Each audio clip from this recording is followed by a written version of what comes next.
It looks like a nice group that we have here. So thanks for spending some time with me. The first thing you're going to get is a little commercial about Georgetown College. I'm director of the Ed Leadership Program. So if you're looking to get another administrative certification, you can hit me up and I'd be glad to talk with you. Today, I want to talk with you about this idea of leading school change. And I've really been taking a deep dive the last couple years into this idea of making a leader shift. There are so many things happening, especially here in Kentucky. There are a lot of great things happening at the state level that are filtering into the district level, and whether it be, the deeper learning type initiatives, portrait of a graduate, portrait of a learner, whatever you call it, statewide support for PBL. It's just an exciting time right now to be in education, and also a challenging time to be a building administrator. So I kind of want to go through my thoughts, and this is based on 29 years of combined experience in K-12 education and now higher education. But you can kind of see here, I wear a lot of different hats. If you hear something that you like today, or if you're on Twitter, give me a follow at Dr. Greg Goins, and you can share out anything you like with your colleagues as you network just by using the P3 EdCamp hashtag. So I don't know how many of you listen to podcasts, but as referenced this morning when I had the pleasure of introducing Jimmy Casas, I've been doing the Reimagine Schools podcast for quite some time. And if you've been in my class, you've probably gone through podcast PD, because I use those episodes as a real-time textbook to kind of think about how we can change K-12 education. So as we think about leading change, that's often a very scary thing, especially when you're a busy building principal, you're just trying to get through the day. A lot of times I tell my students and those working in building principal jobs, a lot of times you feel like a volunteer fireman because you're just constantly putting out fires, trying to get through the day, get to the next thing.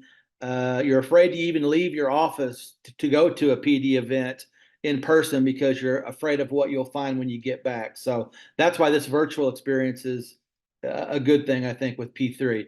This picture was taken, I believe, in 2007. And this is back when I was young and thin and had dark hair.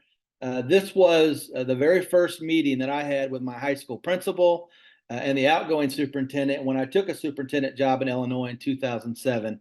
And I guarantee somewhere in that conversation, we were talking about how we need to think about changing something in the district. There's always something that needs to be addressed. There's always a big elephant in the room. There's always a problem that can't be solved.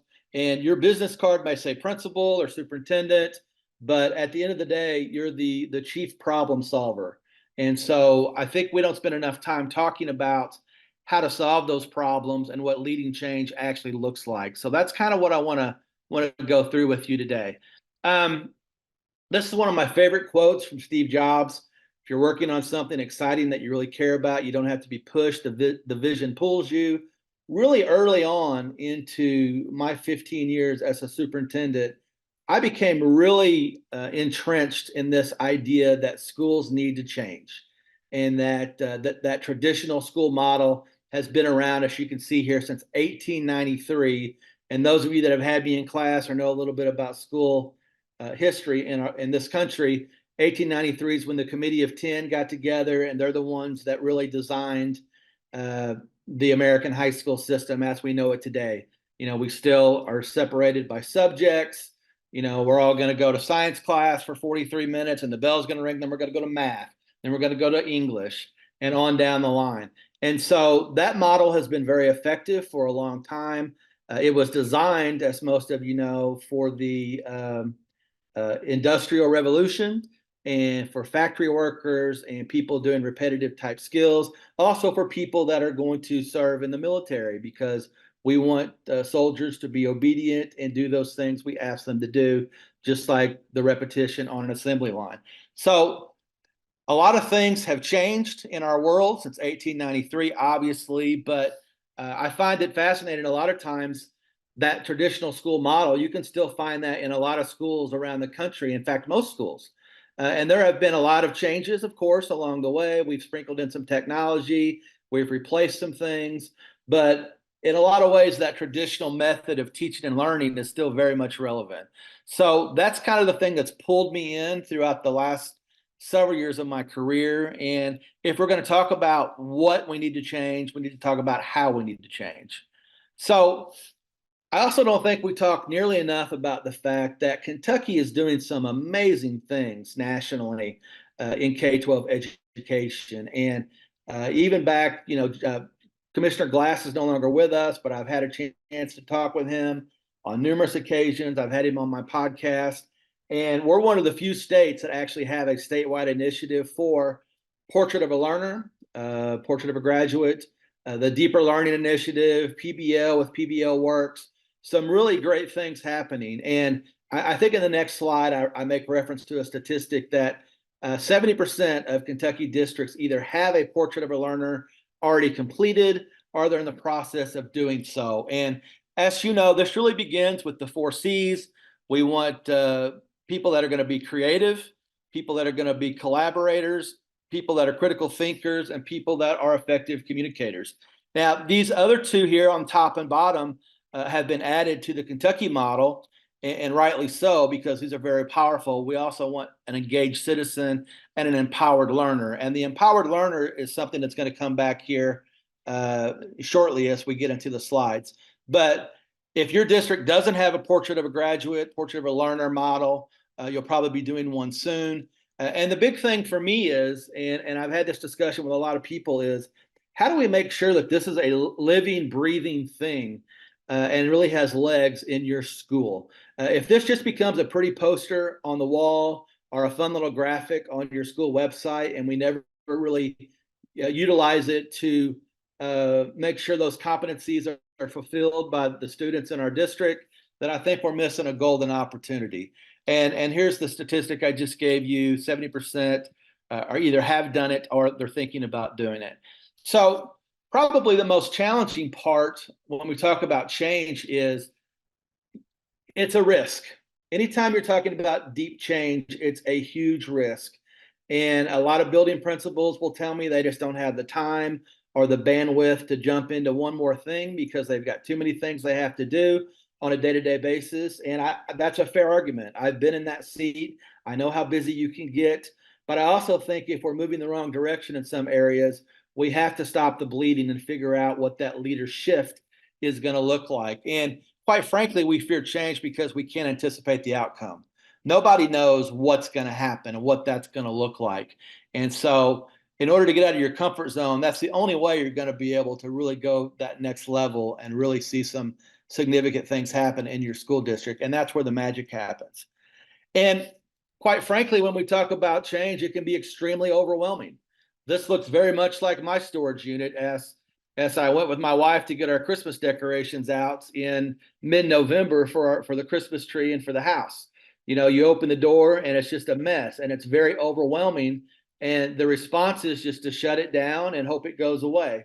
In reality, you have to dig through there and find the things you need and try to achieve your goal. But if we continue to focus on the magnitude of the change, that's going to completely overwhelm us and we're not going to get it done. And that's one of my favorite quotes about change from Ian Jukes, who's a New Zealand, Australian educator that I've talked to several times as well on my podcast. So we have to get rid of this cluttered mindset and think that things are impossible and that we don't want to attack something new because it's going to be too much work. So as we talk about what a leader shift is, I mean, I can create a real fancy slide for you. I can tell you what it is, but if the audio works here, I'm just going to let John C. Maxwell tell you because he wrote the book Leader Shift. So let me know if you can't hear or you can't see here. So the general premise is if you're just going to sit back and watch the parade go by, you're going to get left behind. And so you have to find a way to get out ahead of these things. You have to be able to project what's going to happen. And of course, you don't have a crystal ball, but I remember doing a strategic plan when I was a school district superintendent, and it was a 5-year strategic plan. And as Maxwell just pointed out, fast is faster. And so, if you're If you're putting together 2-year plans now, things may be obsolete or may be moving in a different direction by the time you get to the end of that process. So as we think about a leader shift, leaders must be willing to let go of what worked yesterday and learn new ways of seeing, doing, and leading. So at the end of the day, folks, this is just about having an open mind and having an understanding that things are rapidly changing. And you think about how technology has changed the world we live in. Yet education has been one of the few entities that has been really slow to adapt to all those things that are happening in the world around us. And again, we've sprinkled in some technology, we've done some different things. We're trying to be more collaborative in what we do, but you still see a lot of classrooms that look like this, and it's very difficult to teach kids how to be, um, you know, collaborators if they're sitting in straight rows and the teacher's going to be anchored to the front of the room lecturing the entire class period. So we have to think differently about what this looks like. So the big question for me is, how do you define success in your school? And I think that's a place we have to start anytime we're talking about leading school change. And I love these little bumper stickers here. You see them all over the place. I'm the proud parent of an honor student at Forest Elementary School, and that's great. And grandma's proud, parents are proud. But as we really think about how do we define success, what does that look like?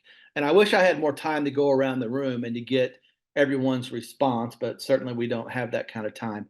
But if I went around and asked everybody, I'm sure I would get a different answer. And my fear is, quite frankly, that some of the answers that I may get, not necessarily from this group, but maybe in your community, in your school district, would be things like how many students, score above average or excel or exceed on standardized tests, or how many kids make the honor roll, or maybe your graduation rates are over 90%, or your K-Prep scores have increased by 10 points, whatever the case may be. And I think if we're chasing that testing turbulence and that academic success as we've always defined it in a traditional sense, I think we're really fooling ourselves and playing a game of school, if you will, that we can't win. I think success can be defined in a lot of different ways. And as we think about the portrait of a graduate, portrait of a learner, I actually visited a school in Kentucky a month or so ago, and they had pictures in the hallway of the top scorers on the K-Prep test. And that's fine, I get that, but that tells me very quickly what that school values, because that is the game we have to play with the standardized test and measures. But would it be great to see pictures of those kids that have been identified as the top collaborators, or the most creative students, or the students that have really been empowered in their learning? There are a lot of different ways we can identify and recognize students, and I think we just need to think a little bit differently about what that looks like. So what are the big questions? And again, the big questions are, what do we have to do to kind of reimagine or think differently about how we define success? And again, if it's related to your K-Prep scores, that's a pretty monstrous hill that you're going to have to climb. But if you're actually using that portrait of a graduate or portrait of a learner that your district has created, why can't we make those assessments? Why can't we actually look and figure out, how do we do an assessment on whether a student is collaborative, or whether they're a critical thinker, or whether they're using critical thinking skills, or how creative they are? If we're going to actually have those competencies in place, we have to find some assessment tools where we can actually measure those things. And the only way to do that is, again, the teacher's going to have to change how they go about teaching, and students are going to have to take more ownership as learners. So the big question is then, how do we define learning? What does that look like in the classroom? So as we think about these things and we start trying to dive in and think about leading some change, the first thing we always do in schools, and it drives me crazy, is we form a committee. And I am not a big fan of the word committee. I just think it's become a very negative connotation. I think people show up to committees because they're there for the donuts, and it's usually a quick one-off, or maybe they have a second meeting and a third meeting. But quite frankly, most things never get accomplished in a committee setting. They kind of all agree with the person that's there, and then we go on to the next thing. So I would much rather prefer a cohort type model over a committee model, because in a cohort, everyone's kind of rowing together, everyone's pulling together, and everyone's going to take some ownership and trying to solve the problem. So that cohort model allows people to really have some skin in the game.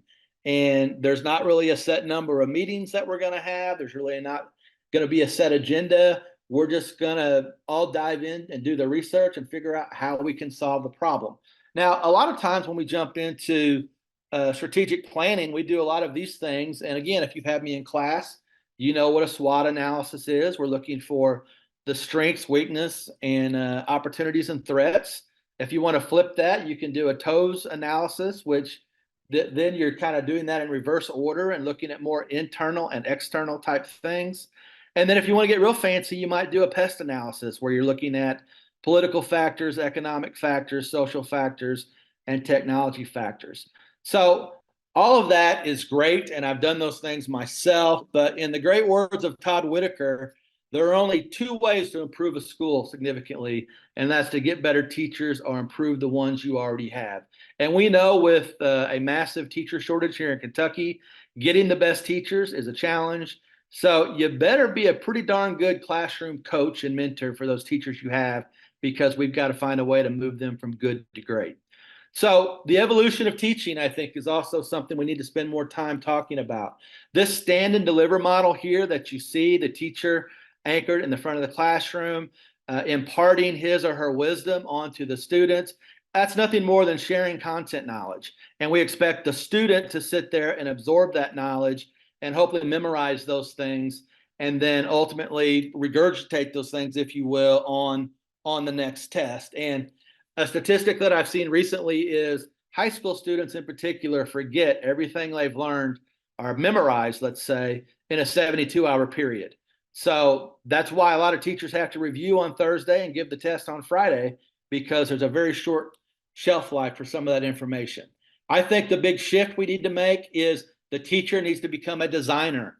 And we need to start doing more of these project-based learning type things embedded with deeper learning principles, and really take a look at those portrait of a learner competencies that we've identified in our schools and try to figure out a way to assess those things. And again, you can only do that if you're out working with small groups, working with individuals, and not up there in the front of the room being that sage on the stage.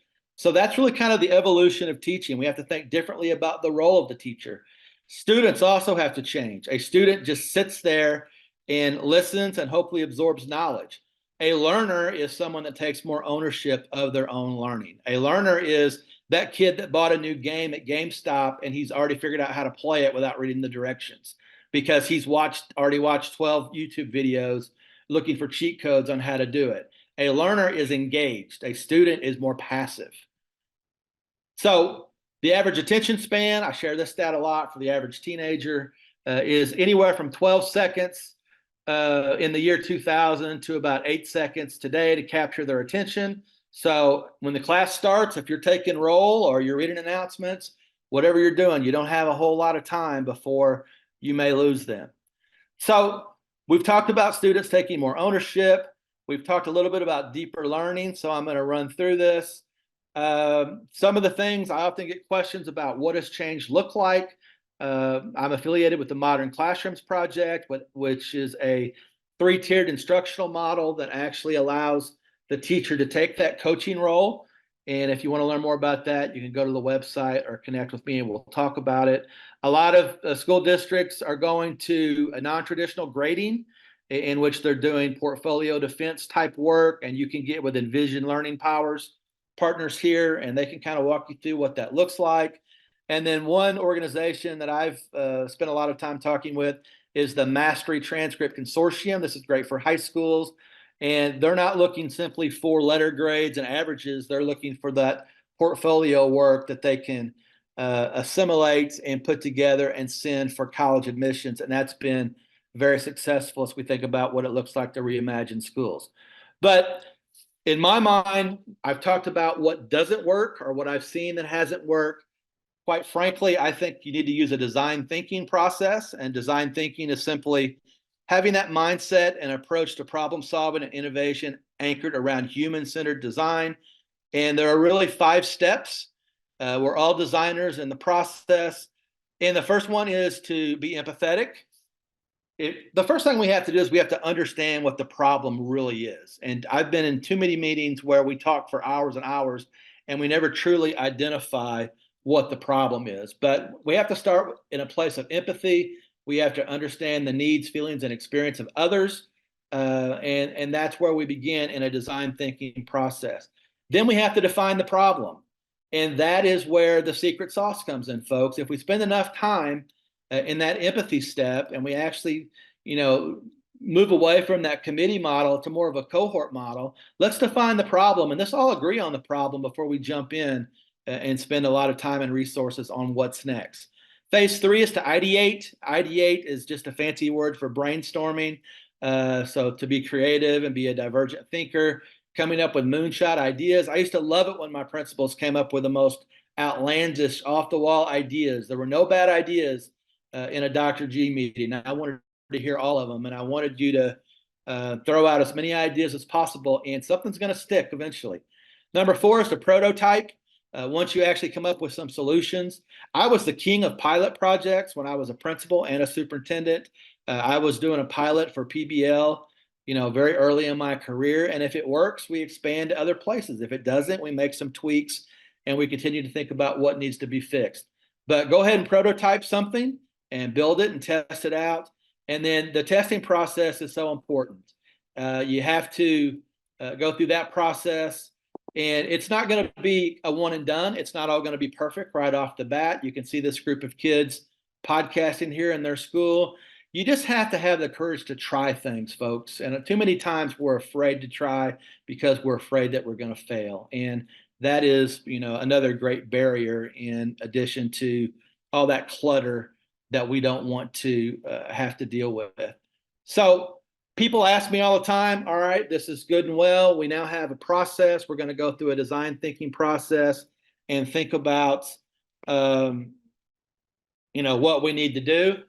My advice is to do your own bug list and walk around your school and try to use a fresh set of eyes and think about what are the things that really bug you in your school. What are the things that just drive you crazy? And some of the things for me would be, how come all the kids throw their coats in the corner first thing in the morning in the gym? How come parents line up in the school pickup line at 2:00 for a 3:15 dismissal? The list goes on and on and on. And it's going to be things like, for me, it's always been things like, why do we still sit in straight rows? Why does the teacher lecture the entire period? How can we create a more engaging space and classroom? But that's my first advice to you, is to create that bug list, start putting together some cohorts on some of those problems you've identified, and then just work as a team and try to think about how you can bring that portrait of a graduate to life and how you can use that design thinking process to start thinking about solving some of your big problems. So I'll leave you with this final quote. The secret of change is to focus all your energy not on fighting the old, but on building the new. And folks, this is a powerful thing for me. We spend all of our time and energy trying to fix things that haven't worked in the past and probably will not work in the future. Let's try to build some new things. Let's try to pilot those things, and let's try to figure out how we can truly reimagine schools. So that was quick. If you have any questions, I'd love to hear from you. And I thank you for your time. Thank you, Dr. G.